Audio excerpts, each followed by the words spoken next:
Em uma tentativa de aumentar a popularidade, o governo articula com o Congresso a isenção do imposto de renda para quem ganha até R$ 5.000 e também na publicidade sobre esse tema. Já a maioria dos operadores do mercado financeiro reprova a gestão de Lula. O nosso entrevistado agora é o cientista político Cristiano Noronha, vice-presidente da Arco Advice. Cristiano, mais uma vez, muito obrigado pela sua gentileza, por estar aqui conosco na Jovem Pan. Muito bem-vindo. Boa noite. Muito obrigado, um prazer estar aqui com vocês novamente. Bom, a gente já vinha conversando sobre política, claro, e eleições de 2026, que nunca se antecipou tanto um cenário eleitoral. Claro que a gente vem falando isso sempre, mas cada vez mais cedo, né, Cristiano? Você, como cientista político, faz alguma comparação com outros tempos? Ou seja, há uma sede muito grande de se antecipar essa discussão? Olha, a gente já viu as discussões assim de sucessão, né, ela ser antecipada, né? Quem não lembra, por exemplo, quando o Fernando Henrique era presidente da República e começou a articular até a votação da emenda da reeleição, que foi uma discussão muito longa também no Congresso Nacional. Ou mesmo mais recentemente na eleição de 2018, por exemplo, o Jair Bolsonaro, ele começou também a fazer se anunciar como candidato, se apresentar como alternativa há bastante tempo. Agora, sem dúvida nenhuma, Tiago, que o que também antecipa essa situação, esse debate sobre a sucessão, é também essa polarização e o processo que começa a andar na justiça a partir do julgamento, né, do ex-presidente Jair Bolsonaro. Então, teve a apresentação da denúncia. Na semana que vem, o Supremo Tribunal Federal, a primeira turma, vai decidir se aceita. Então, a gente tem eventos que eles naturalmente vão trazendo, colocando novamente a sucessão na agenda. E isso tende a se intensificar daqui até o final do ano. Vou abrir para os nossos comentaristas, Dora Kramer, Cristiano Vilela. Começo agora por você, Cristiano, a sua pergunta. Cristiano, boa noite, satisfação recebê-lo novamente aqui na Jovem Pan. Cristiano, estávamos falando há pouco sobre a questão da anistia, desse projeto que tem sido bastante debatido nos últimos tempos. Até tivemos uma mãe de um preso, de um foragido, inclusive, que fez uma manifestação num evento do Republicanos. Na sua avaliação, esse projeto, ele tem, no quadro que nós temos hoje, ele tem chance de vingar, tem capacidade de construir a maioria, ou ainda está muito longe de obter esse tipo de força política para ser aprovado?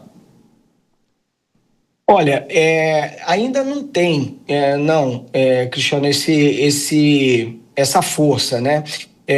E o ex-presidente Jair Bolsonaro também, ele tenta colocar esse assunto na pauta, mas ele gostaria de ver uma aprovação com um percentual ali, com um número de votos bastante expressivo. E ele também não gostaria de ver que esse projeto fosse votado na Câmara dos Deputados e ficasse ali esquecido também pelo Senado. A intenção seria efetivamente mostrar força política. Então, a oposição também, ela insiste como narrativa nisso, mas ela sabe que se ela colocar esse processo em votação e por algum motivo, uma das casas, o placar for muito apertado, ou até mesmo no caso do Senado não for aprovado ou tiver também um placar apertado, for rejeitado, acaba sendo um desgaste gigantesco para a oposição, porque aí demonstra não apenas que você vai ter que enfrentar a justiça, ter que enfrentar todo o processo no Poder Judiciário, mas que também você está perdendo esse apoio político. Então, a insistência da narrativa não necessariamente ela está alinhada na expectativa ou está bem assentado também a expectativa de quantos votos essa proposta teria. E essa questão do placar, vamos colocar aqui com um placar constitucional para mandar uma mensagem para o Supremo Tribunal Federal. Eu acho que o placar não altera muito um eventual posicionamento do Supremo. Se fosse assim, a gente não teria emenda constitucional sendo declarada inconstitucional pelo próprio Supremo Tribunal Federal também. Dora Kramer. Boa noite, Cristiano. Eu vou voltar, você vai se surpreender que eu não vou perguntar de Congresso, tá? Mas eu vou voltar na questão que o Tiago tocou ali quando ele te apresentou, que é a tal da pesquisa do mercado, que mostra uma desaprovação, no meu ponto de vista, muito impressionante, do ministro Fernando Haddad. Claro, não passou recibo, minimizou, está no papel dele, claro, mas eu gostaria, porque vocês aí na Arco, vocês conversam com esse pessoal todo, de mercado, o tempo todo. Explica, Cristiano, que ele diz assim, não, essa pesquisa não tem importância e tal.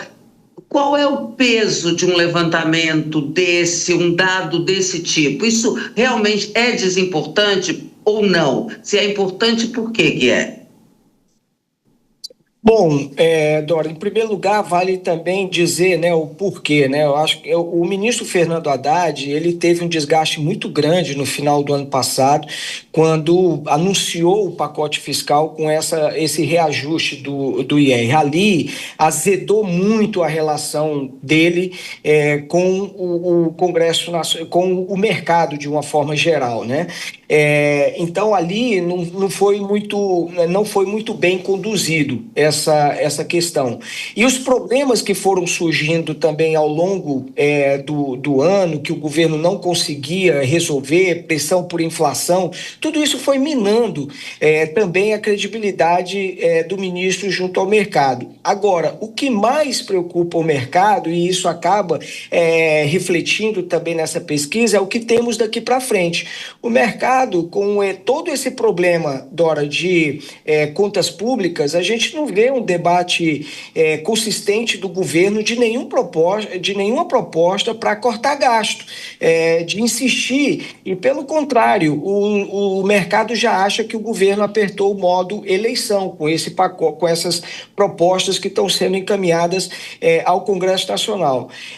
Dora, por que é importante isso? Porque o mercado, ele pode não eleger, mas ele cria muito problema, Dora, ele pode criar muito ruído.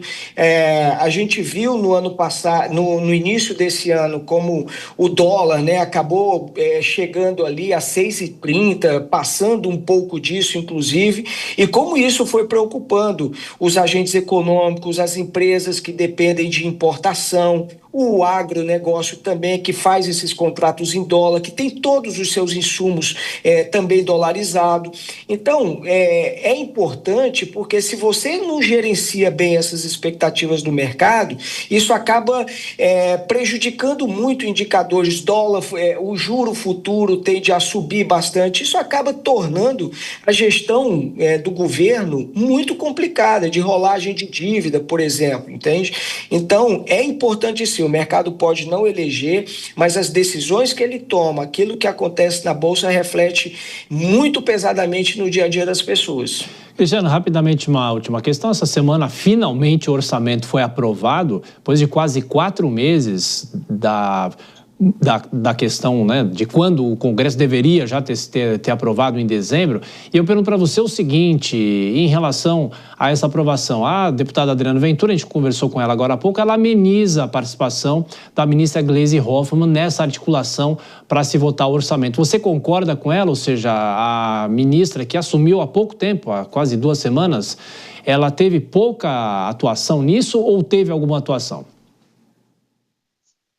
Tiago, a bola já estava na marca do pênalti, né?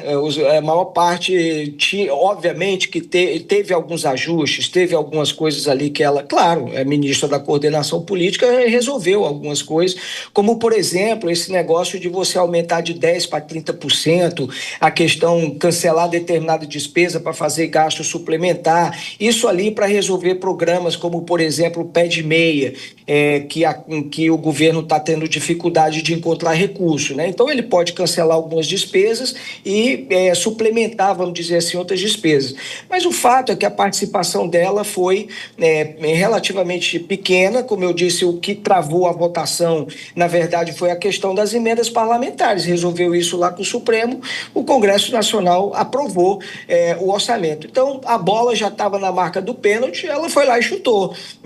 Então seria aprovado de qualquer forma. E só um parêntese ênfase aqui também, Tiago, em relação a isso. Claro. O próprio Congresso já queria. O agro estava preocupado porque recentemente faltou dinheiro para o Plano Safra. Então estava todo mundo já querendo votar esse negócio, né? Cristiano Noronha, vice-presidente da Arco Advice, cientista político, obrigado mais uma vez pela sua gentileza. Bom fim de semana. Voltaremos sempre a nos falar. Um abraço.